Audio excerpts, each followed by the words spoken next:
Ontem eu falei que a imprensa não iria repercutir o sucesso que foi a exibição do documentário sobre a vida do presidente Lula pelo renomado cineasta americano lá no Festival de Cannes, na França. Eu só vi notícias sobre esse festival, sobre esse documentário na imprensa internacional. Na imprensa brasileira, só a Folha de São Paulo que mais uma vez passou vergonha. Ela simplesmente, para não falar bem do documentário, ela escreveu assim: documentário sobre Lula, sem espaço para oposição, recebe aplausos em Cannes. Faltou ela dizer que o aplauso ao documentário durou mais de 4 minutos e ela cometeu um grave equívoco, que somente um editorial focado no ódio ao Lula e à esquerda seria capaz de cometer isso, porque o ódio cega as pessoas, tá?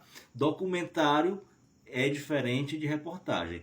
Quando a gente faz uma reportagem, a gente tem que dar os dois lados da moeda, os dois lados, as duas versões da mesma história, coisa que vocês não fazem quando vão falar sobre economia. Vocês dão somente o lado do mercado financeiro e nunca o lado acadêmico, tá? Mas tudo bem, essa é outra história.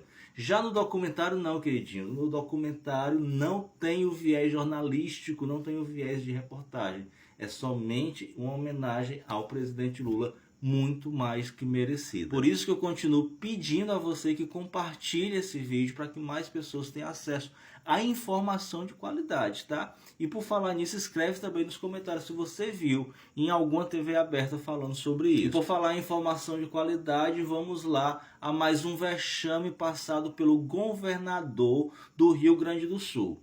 O Eduardo Leite disse que não investiu em prevenção a desastres naturais em razão de questão fiscal. Para ele, manter a meta fiscal que tanto o mercado obriga, tanto o mercado manda, é mais importante do que salvar a vida das pessoas. A pergunta que fica, Eduardo Leite: quantas vidas valem o equilíbrio fiscal? Olha só o tanto que ele reservou do orçamento do estado do Rio Grande do Sul para a Defesa Civil em 2024. 0,009%. É uma piada. E ele disse mais: as 480 normas ambientais afrouxadas pelo governo dele, segundo ele, não tem relação direta com as enchentes. A gente sabe que não foi o afrouxamento dessas regras ambientais que diretamente causou isso, mas a gente sabe, a gente consegue perceber aí a tua preocupação, a importância que tu dá à preservação da natureza, do meio ambiente e das vidas das pessoas que te elegeram. E está totalmente enciumado com o cargo do Paulo Pimenta no Rio Grande do Sul, chamou ele de maneira deselegante de preposto do Lula e disse que não vai perder o protagonismo na reconstrução do Estado.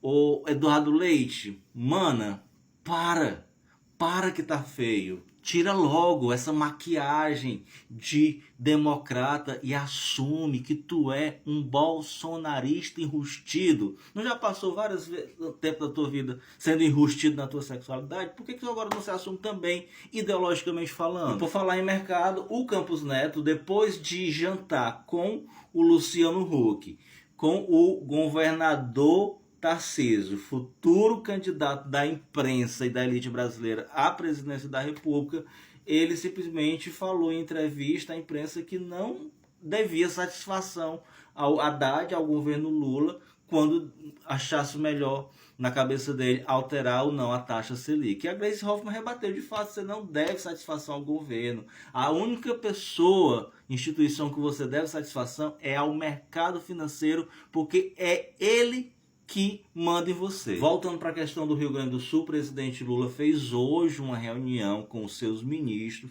pedindo foco no escoamento das cheias e na reconstrução de hospitais e escolas no Rio Grande do Sul. Inclusive, o governo Lula conseguiu desbloquear a BR-153, destruídas pelas chuvas, e não há mais nenhuma cidade no Rio Grande do Sul isolada por bloqueios em rodovias. E o ministro da Educação, Camilo Santana, anunciou que todos os candidatos do Enem do Rio Grande do Sul terão isenção completa na taxa, independente do perfil socioeconômico. E o Rubinho Nunes, vereador do MBL de São Paulo, o cara que quer julgar o padre Júlio Lancelotti, postou uma fake news do Paulo Pimenta dizendo que ele não tinha experimentado a água filtrada pelos purificadores que o Felipe Neto conseguiu arrecadar recursos para comprar.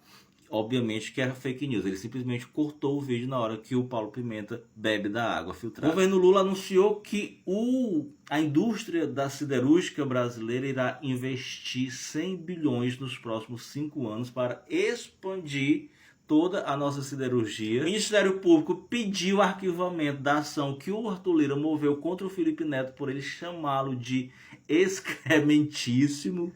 Vocês não falam tanto em liberdade de expressão, o grupo que tu defende, Arthur Lira. Por que tu não aceita a liberdade de expressão da gente te chamar de excrementíssimo? E aqueles dois desembargadores, o Tom Flores e o outro lá, que foram afastados pelo CNJ por irregularidades na Lava Jato, o Dino rejeitou liminar e manteve o afastamento deles dois. Ô, caba bom esse Flávio Dino. Tinha que ser Flávio para ser bom desse jeito. E a PGR denunciou 9 bolsonaristas que bloquearam as rodovias em outubro de 2022 após a derrota do Bolsonaro no segundo turno. Eu fiquei me perguntando quando eu vi essa notícia. Somente 9 bolsonaristas?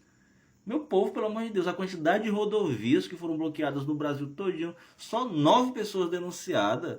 Faça-me o favor. Agora é oficial. Padre Kelmo pode sim ser chamado de padre de festa junina, porque ele processou a Igreja Ortodoxa de São Paulo, que não o reconheceu como padre desta igreja e perdeu simplesmente o processo porque ele não conseguiu comprovar que ele era vinculado a essa igreja. Ou seja, é de fato padre de festa junina. Soraya nunca errou. E para ódio dos bolsonaristas, o Papa Francisco abençoou neste último sábado, dia 18, a bandeira do movimento dos trabalhadores rurais sem terra em Verona, na Itália, num evento que o Papa Francisco, que o Vaticano organizou com vários movimentos sociais do mundo todinho. A bênção foi a pedido do líder do movimento, João Pedro Stedley. Eita, papazinho comunista, que a gente ama.